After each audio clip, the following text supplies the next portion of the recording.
You're watching Local News 8 at 10. Local people, local news.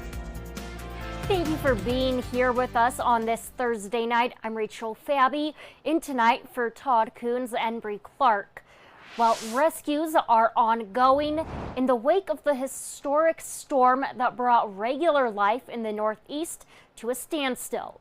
The death toll from Ida increasing, now at 59 across 8 states. In Central Park, the National Weather Service reported a record 3.15 inches of rain in just 1 hour last night. In New York City's Central Park, Father Tasco Brown scooping water from his flooded car Wednesday night, swimming through the floodwaters, carrying his 8-month-old boy to safety. I just used the God-given strength that I had and had to pull him out. Never experienced nothing like it. It was frightening.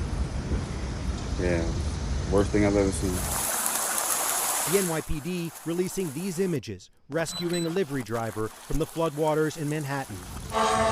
But many others were not so lucky, as historic floods ripped through the region, the remnants of Hurricane Ida merging with a front to produce a first-time ever flash flood emergency for all 5 boroughs of New York City. I made clear to the governors that my team at the Federal Emergency Management Agency, FEMA, is on the ground and ready to provide all the assistance that's needed.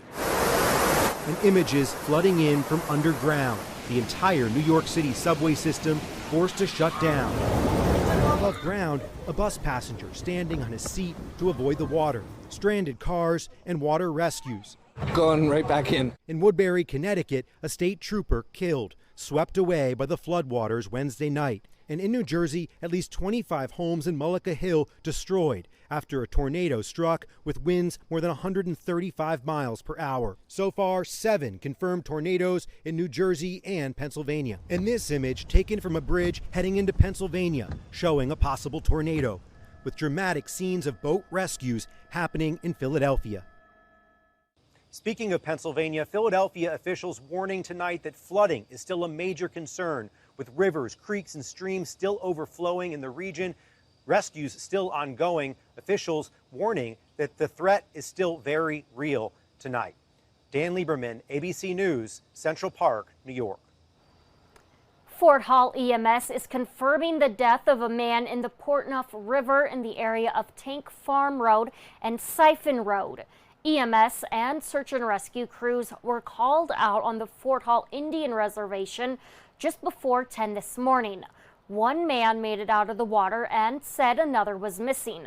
The other man's body was found 2 hours later downstream. The 2 men were fishing when the boat started to take on water. It's not clear what happened after that. Neither were wearing a life jacket.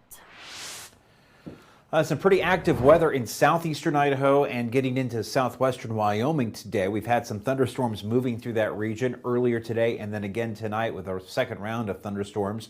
For the rest of us, though, it's been a pretty quiet day with just a lot of smoke.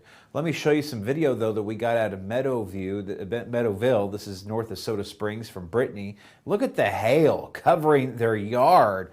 Yeah, this was a fairly intense thunderstorm that came through. At one point, we did have a couple severe thunderstorm warnings that were issued this evening for areas of Caribou County, with the thunderstorms coming out of southeastern Idaho, moving into western Wyoming. When I last left you at 6 o'clock, we were just starting to see these thunderstorms forming up towards Scout Mountain, south of Pocatello, and then the thunderstorms starting to get into Ingham and McCammon and Bancroft tonight with some hail and some gusty winds and rain. Now tonight, taking a look at the live radar, this stuff is moving east of the region, getting over into the mountains east of Jackson into Sublette County, and right now over in Pinedale. For the rest of us, though, it's pretty quiet outside. We have south winds at 6 in Idaho Falls, 9 for Pocatello out of the south-southwest at 62 degrees for the Gate City, 66 in Idaho Falls, 58 in Rexburg, Soda Springs, the lower 60s, and we're about the mid-40s right now for West Yellowstone. Tonight, we'll be back into the 40s. I'll talk more about the smoke and the dropping temperatures in your 8-day forecast. Rachel.